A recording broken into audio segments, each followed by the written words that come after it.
tema de mi equipo es el Porfiriato. El Porfiriato es la época que abarcó de 1877 a 1880 y de 1884 a 1911.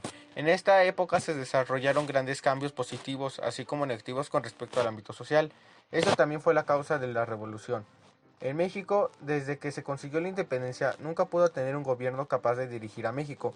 Esto creaba una gran inestabilidad política. Las intervenciones extranjeras ayudaron a que la inestabilidad creciera aún más. El general Porfirio Díaz llegó a la presidencia a través de un movimiento armado en el año de 1876. Esto fue llamado la Revolución de Tuxtepec. Él supo que para consolidar su gobierno era necesario establecer la paz pública. Esto se logró controlando a varios grupos armados, esto con el fin de establecer la paz. Esto también hizo que la revolución estallara. A continuación mi compañero Eleazar les explicará cómo llegó Porfirio Díaz al poder. Cuando el Maximato hizo que México recuperara su soberanía, Benito Juárez ostentó la presidencia tras la derrota imperial. En las elecciones convocadas de 1867, Díaz decidió presentarse contra Juárez, en las cuales perdió por una amplia mayoría, y también Díaz estaba en contra de la reelección. Cuando llegó el momento de las elecciones de 1871, Díaz se presentó de nuevo, solo que esta vez también se enfrentó contra Lerdo de Tejada. En ese entonces Díaz seguía en contra de la reelección. Juárez ganó otra vez, quedando como segunda opción Porfirio Díaz. En esta ocasión Porfirio no aceptó los resultados y reclutó a hacendados de su estado natal. El 8 de noviembre de ese mismo año proclamó el Plan de la Noria, en la cual se planeaba derrocar a Juárez. Tuvo un avance rápido, pero al final Díaz perdió la batalla. La historia se volvió a repetir en 1876. Lerdo de Tejada anunció su candidatura, al igual que Díaz, que todavía estaba en contra de la reelección. El partido de Porfirio comenzó a manifestarse contra Lerdo, siendo violentamente reprimidos. Las fuerzas de Porfirio volvieron a levantarse en armas en enero de 1876, donde militares y la iglesia se unieron apoyando el plan de Tuxtepec.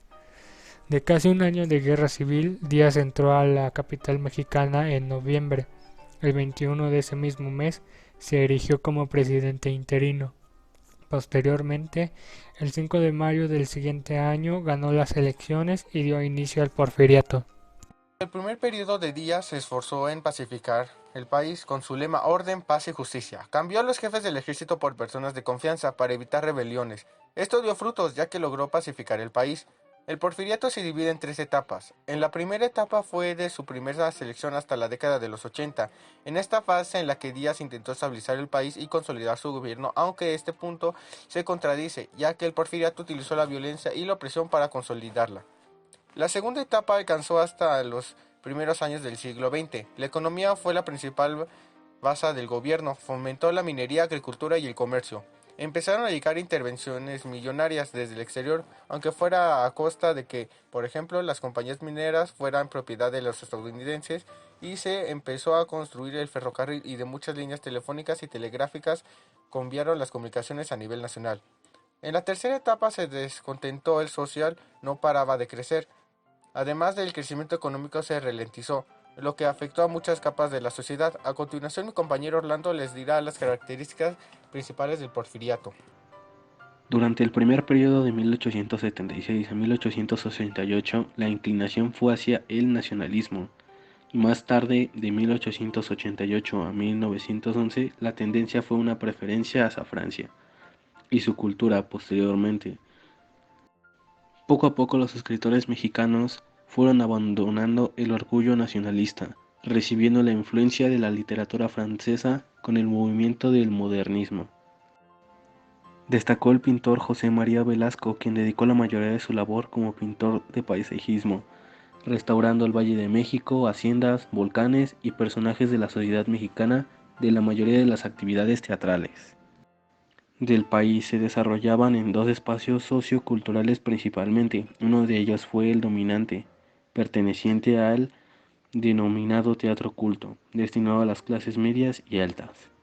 En el ámbito de la educación, en el Porfiriato imperaba en México la filosofía positivista. De esta manera se dirigió gran importancia al estudio de la historia.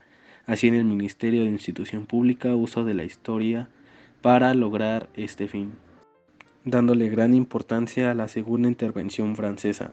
Bajo el mando de Porfirio Díaz, la Iglesia Católica pudo seguir obteniendo diezmos. Esta práctica afectó a los pequeños propietarios, debido a que la Iglesia recibía semillas como diezmos de indígenas y los mismos pequeños propietarios. La Iglesia Católica tenía una gran relevancia. Esta se desarrolló durante la Guerra de los 3 Años. En México se expandieron un conjunto de leyes conocidas como las leyes de reforma, cuyo objetivo fue la separación de la Iglesia del gobierno.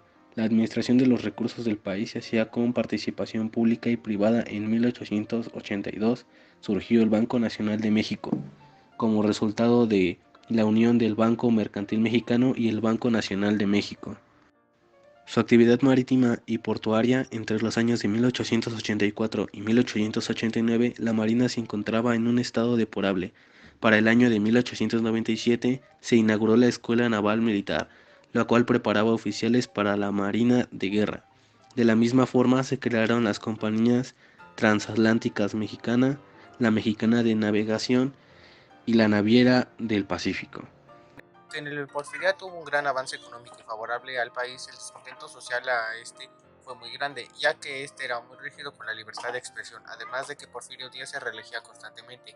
La chispa detonadora fue cuando Porfirio Díaz en una entrevista dijo: "No importa lo que al respecto digan mis amigos y partidarios, me retiraré cuando termine el presente periodo y no volveré a gobernar otra vez". Esto provocó el levantamiento de armas y posteriormente la Revolución Mexicana. Con esta situación, Porfirio vence las votaciones. Madero tiene que exiliarse a los Estados Unidos, donde lanza el Plan de San Luis.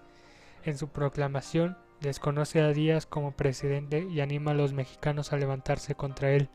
La fecha elegida para el inicio de la revuelta fue el 20 de noviembre. Las fuerzas de seguridad del gobierno reaccionan al plan, arrestando y asesinando a algunos de sus líderes, como Aquiles Cerdán. El levantamiento fue casi general, logrando grandes avances en tan pocos meses. El 25 de mayo, con más de 1000 personas manifestándose, la Cámara de Representantes aprobó la renuncia del presidente, que acabó teniéndose que exiliar. Su tiempo y esperamos de todo corazón que usted y su familia se encuentren bien y que tenga un excelente día.